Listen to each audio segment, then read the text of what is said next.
Приветствую всех зрителей на канале Панцергренадера.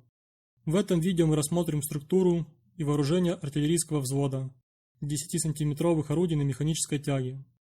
Артиллерийский взвод входил в состав артиллерийской батареи, которая в свою очередь входила в состав тяжелого моторизованного артиллерийского дивизиона, который в свою очередь входил в состав моторизованного артиллерийского полка танковой дивизии.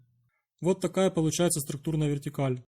Сразу отмечу, что в обычных пехотных и моторизованных дивизиях вермахта 10-сантиметровых тяжелых орудий СК-18 не было. Рассматриваемый нами артиллерийский взвод состоял из 25 человек, трое из которых были унтер-офицерами, а остальные обычными солдатами. Звания в подразделении были кавалерийскими. Командир взвода отвечал за координацию действий подчиненных и техническое состояние артиллерийских орудий. Имел звание унтер-вахтмайстер, вооружался пистолетом. Математические расчеты в подразделении выполнял вычислитель, в звании речер-гефрайтер. В качестве личного оружия он имел винтовку карабинер 98К. По штату номер 457 от 1.11.1941 года в артиллерийском взводе числился средний легковой автомобиль-вездеход КФЗ-15. Его обслуживанием и управлением занимался водитель в звании Крафтваген-фарер-гефрайтер. Вооружался винтовкой карабинер 98К. В состав артиллерийского взвода также входило два артиллерийских расчета, обслуживавших 10,5-сантиметровое орудие СК-18. Командиры орудий имели звание унтер-вахтмайстер и вооружались пистолетами П-08 или П-38.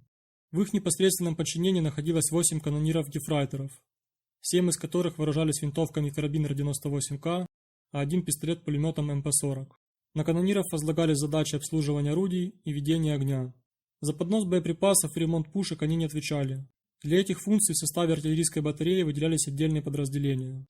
Для оперативной транспортировки тяжелых орудий СК-18 и перевозки обслуживающего персонала предусматривалось два средних 8-тонных полугусеничных тягача СД КФЗ-7.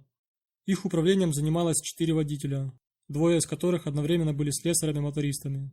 Поскольку каждый полугусеничный тягач СД КФЗ-7 вмещал по 11 человек, а автомобиль-вездеход до 5 человек, весь артиллерийский взвод становился максимально мобильным подразделением, способным наступать в одном темпе с танками и бронетранспортерами.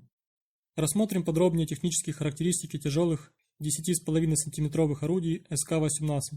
Всего было изготовлено 2215 таких пушек, включая модифицированные, что по меркам Второй мировой войны не так и много. Основное назначение орудий – стрельба на разрушение по бетонным сооружениям, уничтожение артиллерии противника и поражение живой силы, находящейся за укрытиями. Уничтожение танков и бронемашин – задача второстепенная.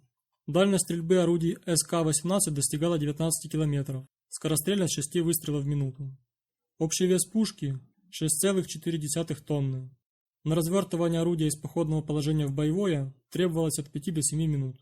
Камераден, чтобы не терять связь со своими подписчиками и постоянными зрителями из-за блокировок Ютуба, я решил создать канал Панцергренадера в Телеграме. Приглашаю всех желающих подписаться на него.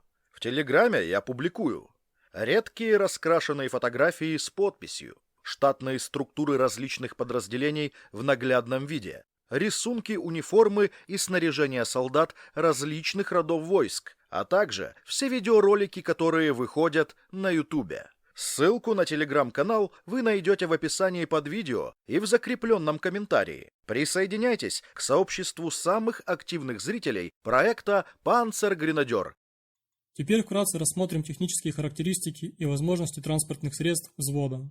Средний полугусеничный тягач СД КФЗ-7 весил 9,5 тонн и мог буксировать до 8 тонн груза. Вместительность машины составляла 11 человек, включая 2 водителей. Вместе с буксируемым грузом тягач мог развивать скорость по шоссе до 50 км в час. Запаса топлива хватало на 250 км. Машина отличалась высокой надежностью и прекрасной проходимостью даже по грязи. Этому способствовал низкий показатель удельного давления на грунт, всего 0,59 кг на квадратный сантиметр. Прекрасную проходимость имел и вездеход КФЗ-15, он же Хорх-901. Машина весила 2,6 тонны и способна была перевозить до 700 кг груза. Вмещала 5 человек. При мощности двигателя 80 лошадиных сил могла развивать скорость до 90 км в час по шоссе.